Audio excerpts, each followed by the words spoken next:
83 की शूटिंग से पहले मोहाली में बूट कैंप ट्रेनिंग करेंगे रणवीर सिंह। सिम्बा की सक्सेस के बाद अब रणवीर सिंह अपनी अगली फिल्म की तैयारियों में जुट गए हैं। रणवीर पूर्व क्रिकेटर कपिल देव की बायोपिक फिल्म में कपिल का किरदार निभाते नजर आएंगे।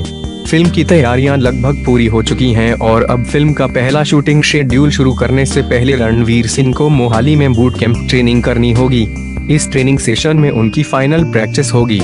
बता दें कि रणवीर पिछले काफी वक्त से क्रिकेट की बारीकियां सीख रहे हैं और अब उनके गेम को और ज्यादा पॉलिश किया जाएगा ताकि वे अपने किरदार को हकीकत के ज्यादा से ज्यादा करीब दिखा सकें। फिल्म का फर्स्ट शूटिंग शेड्यूल अप्रैल से शुरू होगा, जिससे पहले रणवीर के अलावा साहिल खट्टर, जीवा, एमी विर्क मोहाली में जमकर ट्रेनिंग करेंगे।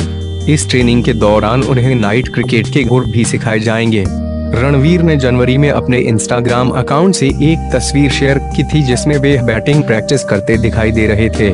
बता दें कि इससे पहले सुशांत सिंह राजपूत भारतीय क्रिकेट टीम के दिग्गज खिलाड़ी महेंद्र सिंह धोनी की बायोपिक फिल्म में काम कर चुके हैं। यह फिल्म बॉक्स ऑफिस पर ब्लॉकबस्टर हिट साबित हुई थी और इसके लिए सुशांत ने जमकर पसीना बहाया था। सुशांत की बैटिंग स्टाइल, हाव भाव और चाल चलन कॉपी करने के लिए उन्होंने खुद को जमकर ट्रेन किया था। फिल्म के बाद जब इसकी मेकिंग वीडियो आने शुरू हुए तो पता चला कि सुशांत ने इसके लिए किस हद तक मेहनत की थी। जाहिर तौर पर रणवीर के लिए भी कपिल देव जैसे लीजेंडरी क्रिकेटर के बॉलिंग और रियल लाइफ स्टाइल को कॉपी करना आसान नहीं होगा।